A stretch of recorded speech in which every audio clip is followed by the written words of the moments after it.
Well, I don't know if you can hear that, but that is me trying to give my cat the sort of support that she deserves in her.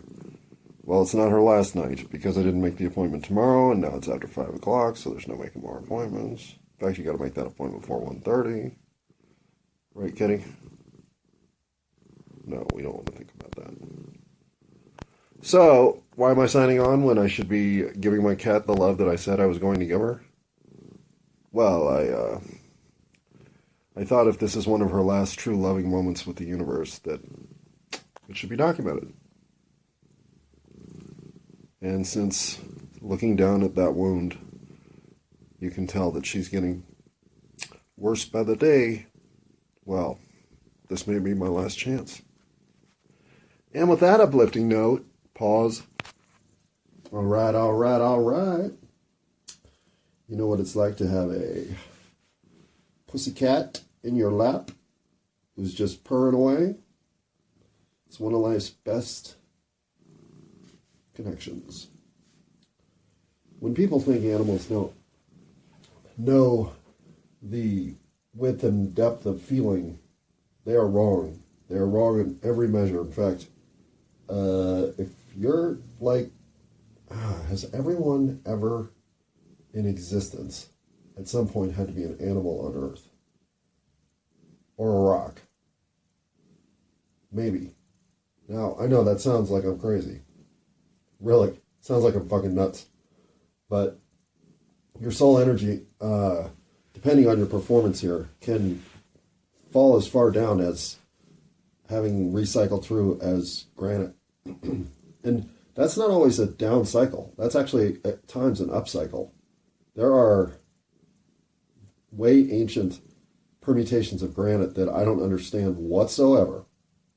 But they are, in terms of soul escalation, like 5th, 6th, 7th level. So, and this isn't some Dungeons and Dragons, goddamn, the ice creatures are more important than the frost creatures, and they're more important than the melting snow creatures. And no. And I say these things because this is what I get taught in the caves of wisdom. I get taught these elementals of existence and how you poured in your soul energy to this continuum. And it can be, depending on where you are in terms of ascension and other variables, especially across the ethereal planes, well, you can pour it in at different points of engagement. And you may only have the soul energy to pour it in here as fucking granite. You have to sit around and observe the continuity of nature for 1,000 years or 100,000 years. Just imagine that width of experience we've all been through. And if you think 100,000 years is a fucking block of granite is an achievement, play a wounded cat for 4 years. She doesn't have a choice. She's going to fucking tough it out. Her soul energy says, I will survive. Even now, as she is so uncomfortable, she can't even find a sitting position in my lap that she likes. She has to trundle. Did I say trundle again? I said trundle too much. She has to paw her way over to the space heater and lodge in with her extended paws underneath it to get the full warmth it provides her. That's another bad sign, because it's pretty damn warm where I'm sitting, which is 4 feet from the space heater.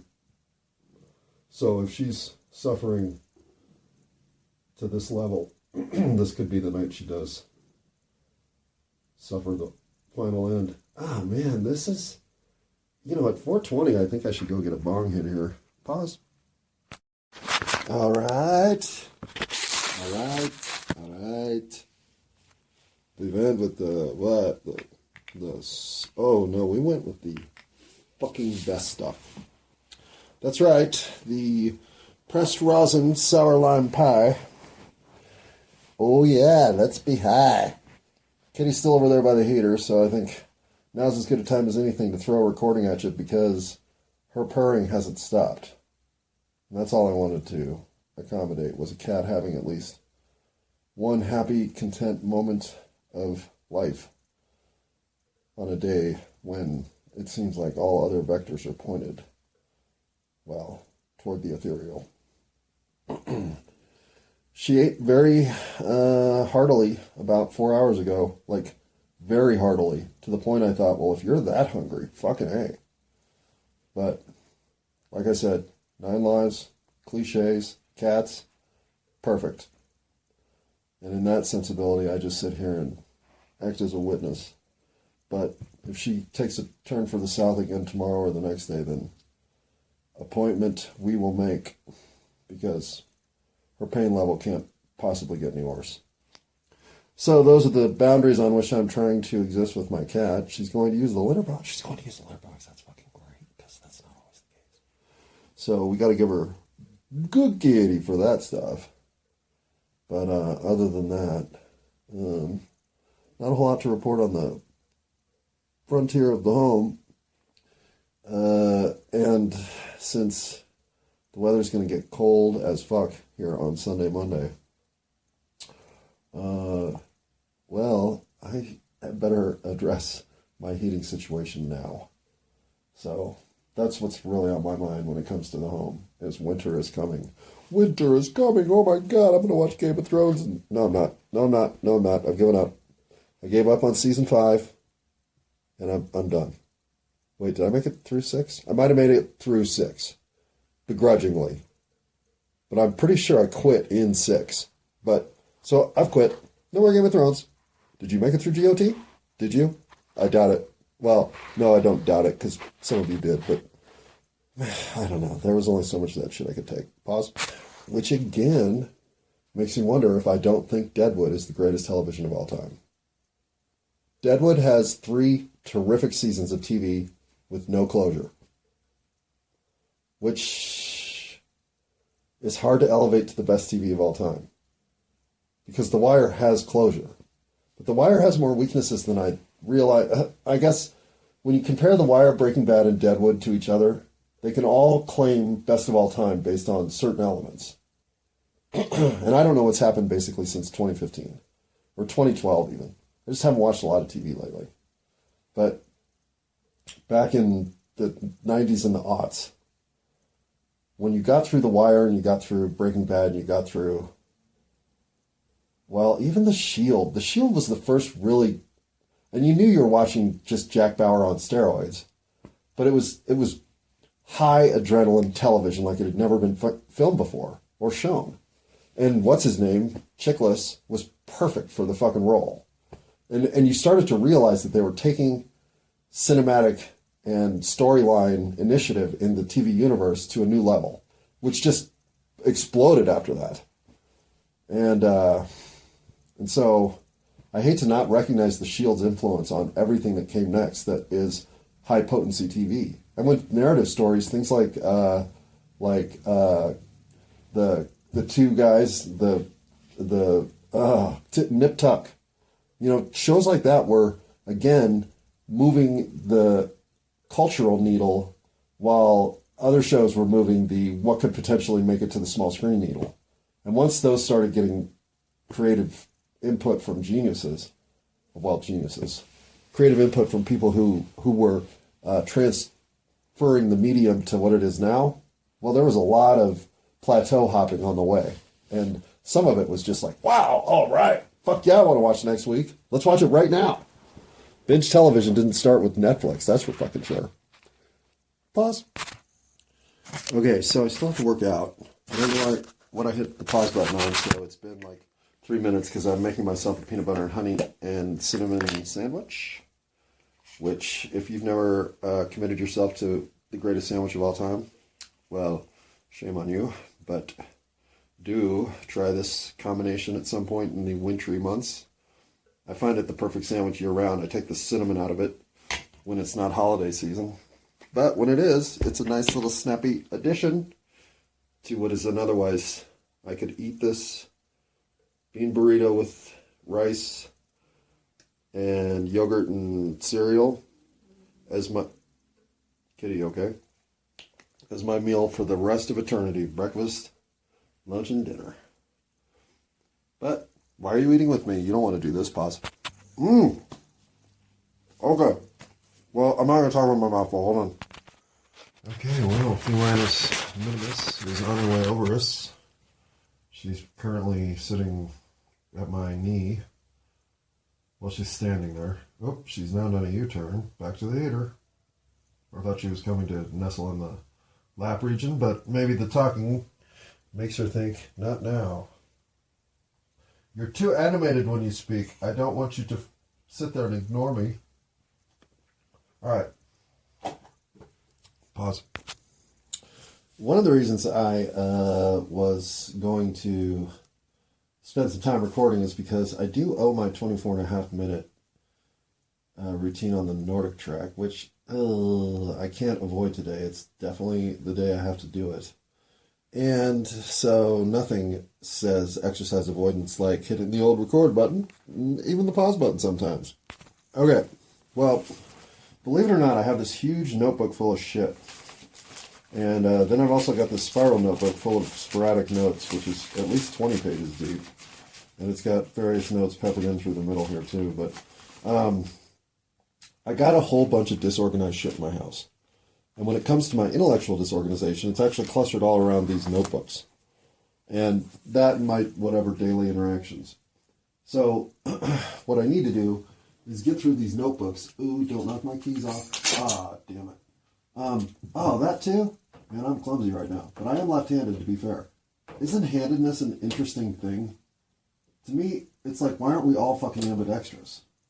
What a dumb thing to have one side be less agile than the other. Because the world's not right-handed.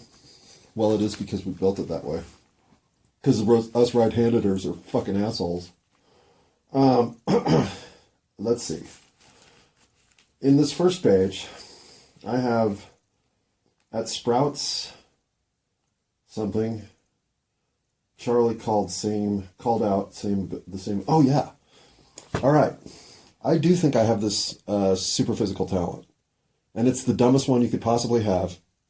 And yet, 2 years ago, well, not even that long, 20 months ago, I ran into a dude who claimed the same superpower before I mentioned it, as we were mentioning our hidden superpowers. I was like, what? And that is slipping, but not falling. I know it's a horribly useless superpower. I am the slipper. Well, however, you saw how many times I have slipped recklessly but caught myself, and it happens in the tub enough that I should just be called, I am slippery in the bathtub. But you see, this just starts looking like a movie that's never going to get produced by the Marvel Animated Studios. So instead, you just keep this shit to yourself. But I have mentioned this publicly 6-7 times. Especially when I was doing restaurant work, because I would come into the back would be all fucking slicked out from the dishwasher. You'd be carrying a stack of dishes that you barely got fucking balanced while you were at the table, let alone on a slippery floor, and I'd catch all the fucking dishes while I was catching my balance. And I'd just be like, God damn, that's lucky. But, yeah, slipping without falling is my superpower. At least physically, that I've discovered so far.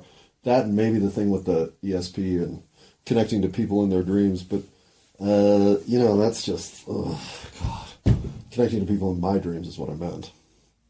Though yeah, connecting with people in their dreams has happened too. Okay, so that is the hidden superpower that was revealed to be the same as a dude who worked at Sprouts. His name was Charlie.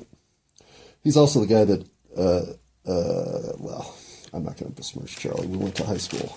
I mean, we went to the same high school. We did not go to high school together. He was like 22 years old. Maybe younger. But that seems right. Okay.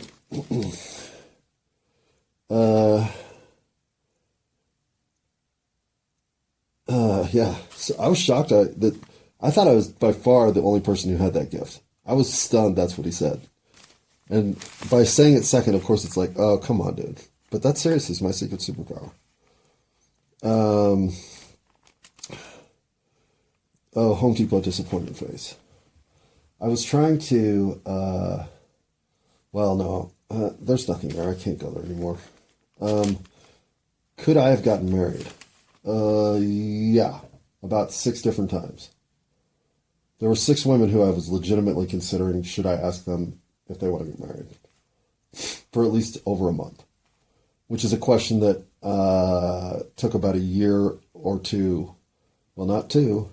Took about a year or a year and a half. After you had your first year anniversary, and then you start having more and more serious, like, cooperative joint adventures, well, at some point you have to think, well, should I make this as serious as the next step? I'd moved in with several people. So once you're living together, if you're not thinking maybe we'll get married, what are you thinking? So yes, I could have gotten married. Could I have been a woman? I don't think I could have been a woman on this tender down here because I couldn't have kids.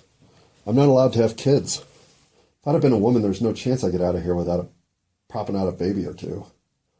I'm just too, I'm too slutty. So, no, I couldn't have been a woman. But I think most of my manifestations, if you have gender duality, come down on the female side or whatever side gives birth, I'd always want to give birth. But I would change my gender right now to give birth. Because, well, no, you can't. If you give birth, you leave karma. You're stuck in the karmic cycle. You have to get into plus karma to leave. And you can't leave certain cycles like Earth. So I was not going to be a woman this time around. There was no choice for it. And in fact, all of the cohabitation / the dynamic flow of energy that exists between two people who can create a third, that 3 of the universe. Well, that energetic flow is something I fell into many times. And still, I mean, I can't deny that your resonant flow there hibernates, but it's alive. It doesn't bury itself. So having a little more control over it now is a huge benefit. But you can still get swept away by other people. There are just that many great people to be found. And when you run into them, sometimes, for whatever reason, their greatness and your greatness are going to collide. But that doesn't make the experience not worth having. I don't want to go through what I've been through, but what I've been through taught me a lot. So, I mean, I don't want to go through what I've been through again. But I would do it again just like this because I have nothing to change. I have nothing to hide. I have no variance here that I would want to adhere to in rear-viewed mirror fashion. Fuck no. Fuck no. So, again, yeah, I have a fucking high opinion of myself and all that shit. But you should too. If you don't have one, why? What's wrong with you? Get your shit together. You should love yourself. Pause. Okay. The fact that I'm laughing at this proves how fucking high I was when I wrote it and how high I am right now. But inevitably, Charlie's the reason I left Sprouts for reasons I do not care to share. But if you want to look all the way back there, I'm pretty sure I explained it. I thought at the time, well, maybe once you've divulged that your secret power is slipping but not falling, it's like Highlander when you find out there's another immortal, well, one of you has to behead the other. And so once it was determined that we had the same astral plane, well, one of us had to kick the other one off that plane. I know. And that was making me laugh just now. So I'm fucking high. Pause. Okay, I think we're going to get through page 1 pretty quickly here because I think the rest of this is all one story. But I'm only going to, I read the first 4 lines and then I'll read the rest of it. But do you ever find shit in your house and you're like, why do I have so much of this? I would never buy myself this much shit. Which means you acquired it through gift giving. And do you know what my biggest quantity of shit that I'm like, quit giving me 3 packs of Kleenex. I use toilet paper. If I have to blow my nose, I go to the bathroom, grab some toilet paper, and I fucking blow my nose. Because I don't want boxes of Kleenex around my house. My parents, on the other hand, live their life as a box of Kleenex person. I can respect either format, but don't try to turn toilet paper people into Kleenex people. We're just going to end up with 15 boxes of Kleenex sitting in our back cupboards and think one day, what the fuck am I going to do with all this Kleenex? I guess I'll use it as toilet paper. Pause. And I also think it's funny that there are some people who just reacted like, wait, you can't use Kleenex as toilet paper? That's gross.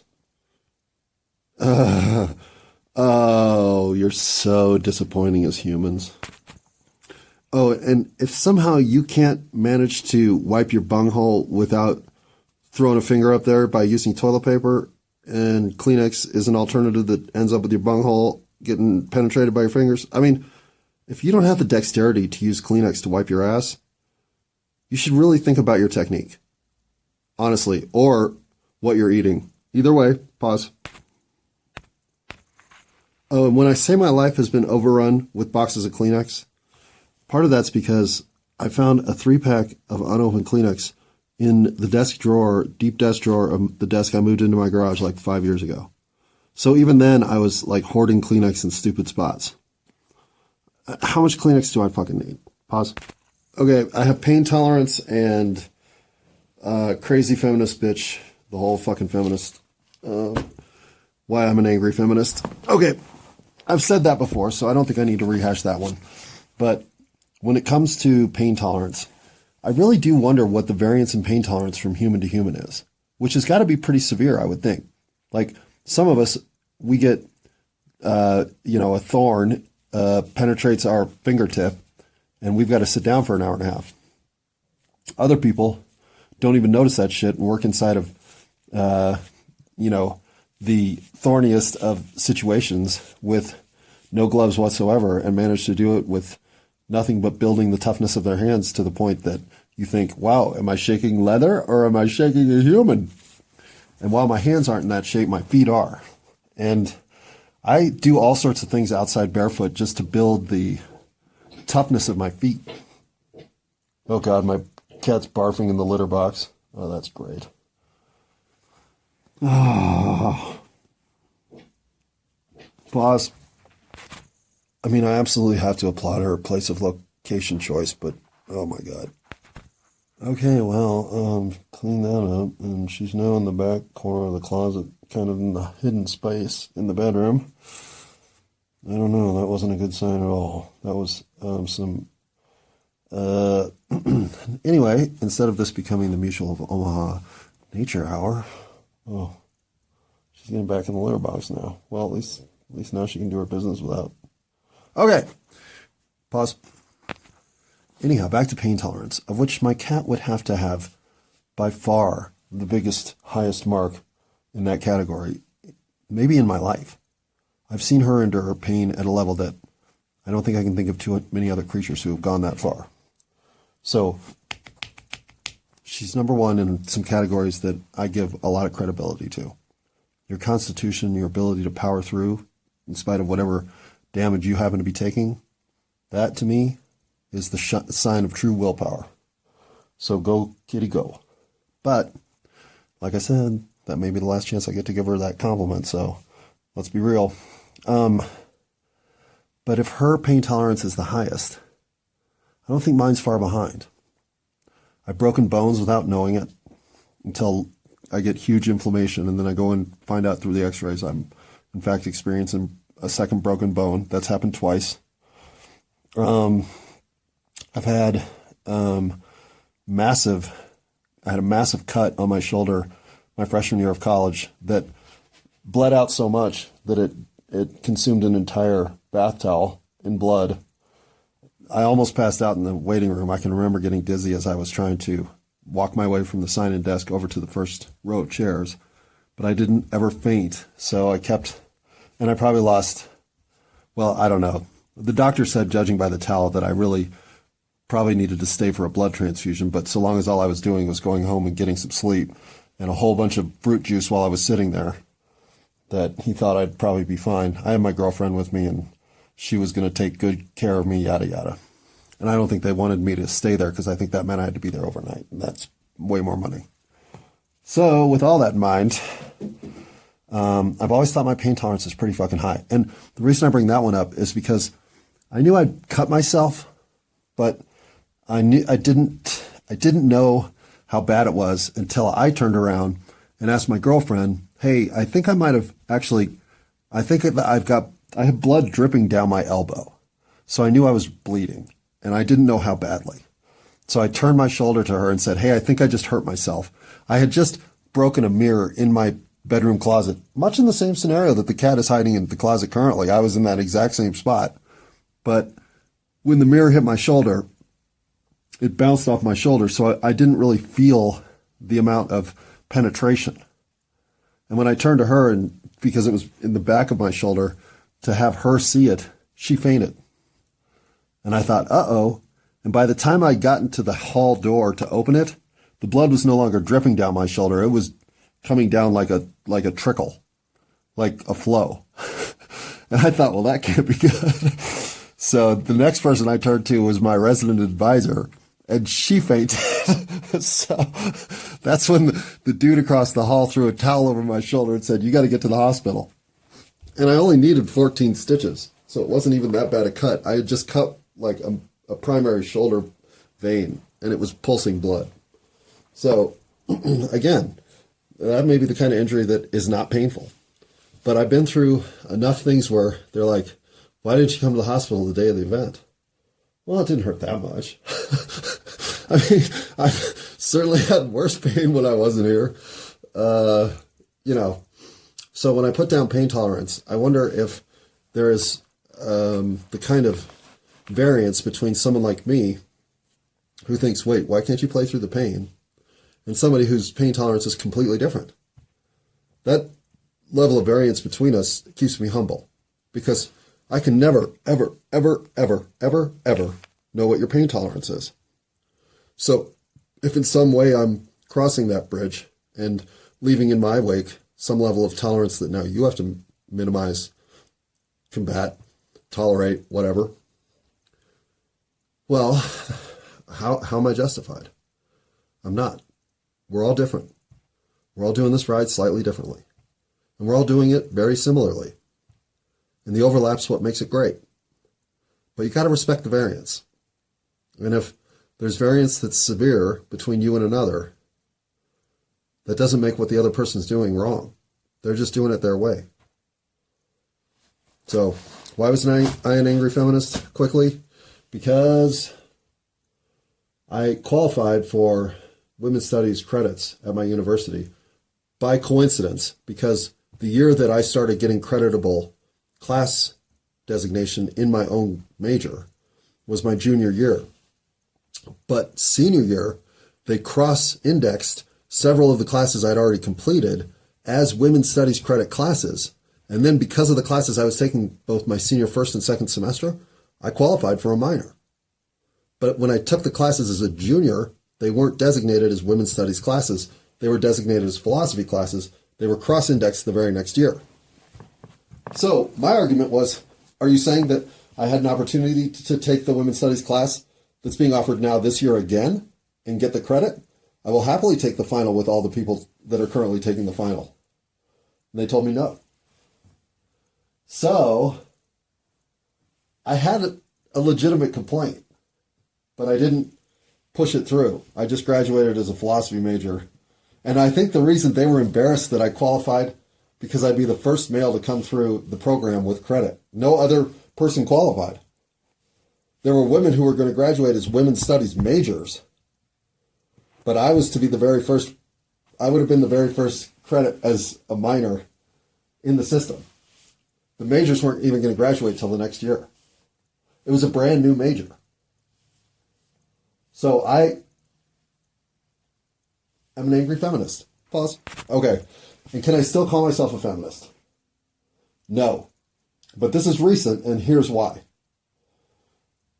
My argument was, you could see in my time, particularly back in the 90s, how the culture of patriarchy had shunted women's opportunities to the point their grievances were legitimate. Same grievances that persist today for minorities. And women generally in very small circumstances, but important ones, like leadership roles, ownership roles, yada yada. I don't mean to yada yada those. I said they're important, but those are the things at the high level I'm speaking toward. In the day-to-day, no. Women are now the new men. The opportunities for your young daughters are way better than the opportunities for your young sons. I hate to say it, because it used to be so much easier to have a boy. But that has changed. So I'm no longer a feminist. And No, I'm not a masculinist either. But the tilt that now exists is askew.